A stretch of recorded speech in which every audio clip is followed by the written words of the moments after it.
Magandang araw mga boss.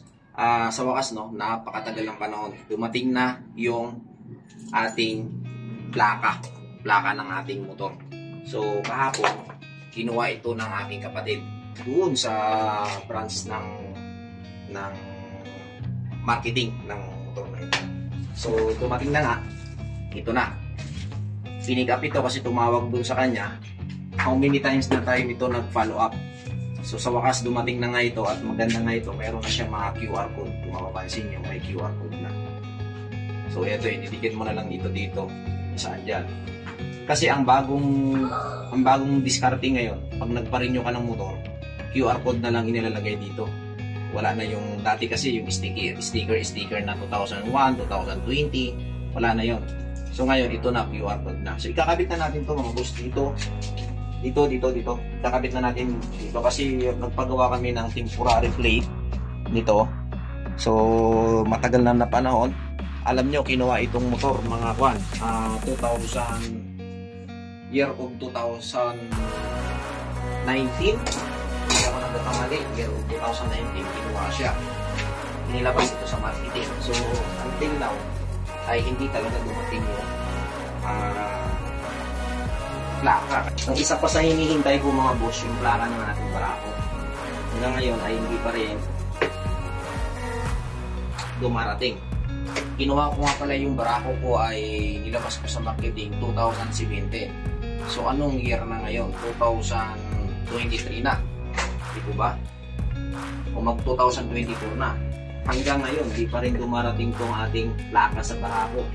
Yung Kawasaki barako natin. So, naunahan pa ng dating ito. Okay, yung Mio. Ibit lang natin to kasi kailangan natin ito maipakita sa kurso baka masita tayo.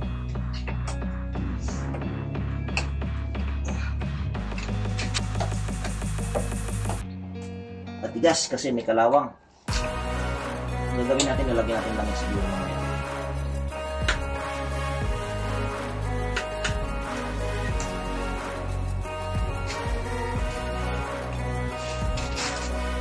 Yun.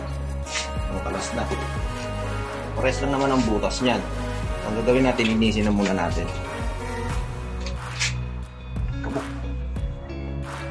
Matagal din bago dumating mga boss, no, yung ating plaka. Umabot din siya ng ilang taon. Kasi 2020 nilabas to 2019 nilabas sa marketing. So hanggang ngayon lang natin na-receive itong plaka na ito. Napakatagal ng panahon. Hindi po ba?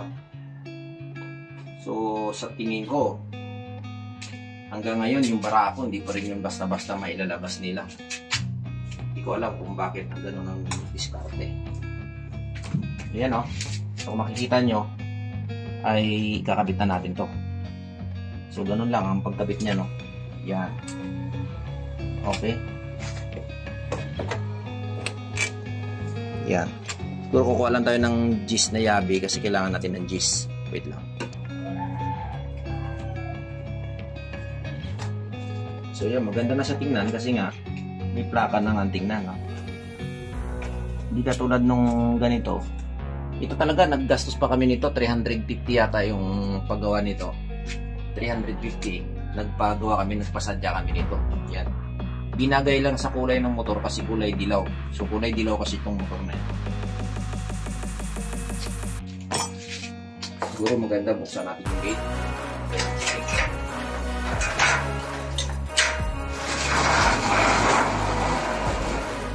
Yun.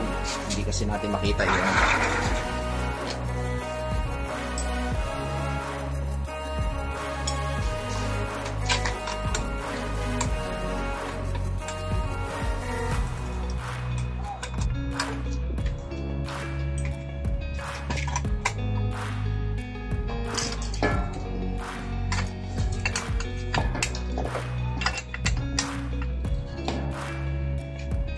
Yun.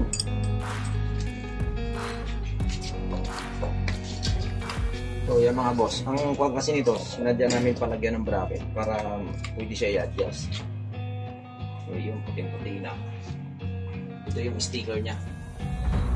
So kailangan natin ito ilagay yung sticker. Yung plaka niya ngayon, sobrang laki, no? Maganda ba tingnan mga boss yung plaka niya? Maganda ba tingnan? Parang masyadong malaki. Hindi tulad dito. Ito maganda tingnan bagay siya. Kasi ito, maganda yung design. So, tapos, ang pinagkaiba ng plaka ngayon, malalaki na yung letra. Okay? So, ganyan na yung plaka.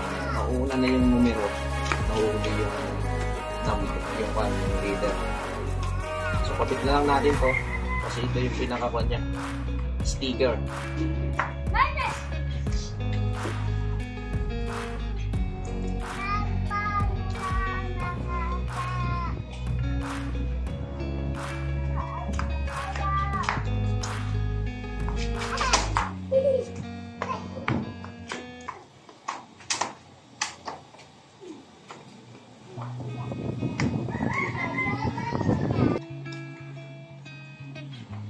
Ito, parang ito yung katulad ng kung mapapansin nyo pag nasa mga expressway kayo dito sa South Luzon Expressway, ito yung tinatawag na conduction kwan. Makikita nyo to parang nasa RFID. Yan, mapapansin nyo yung mga sa RFID. Yan yun. Yan o. So meron siyang kwan yan, meron siyang tinatawag ito.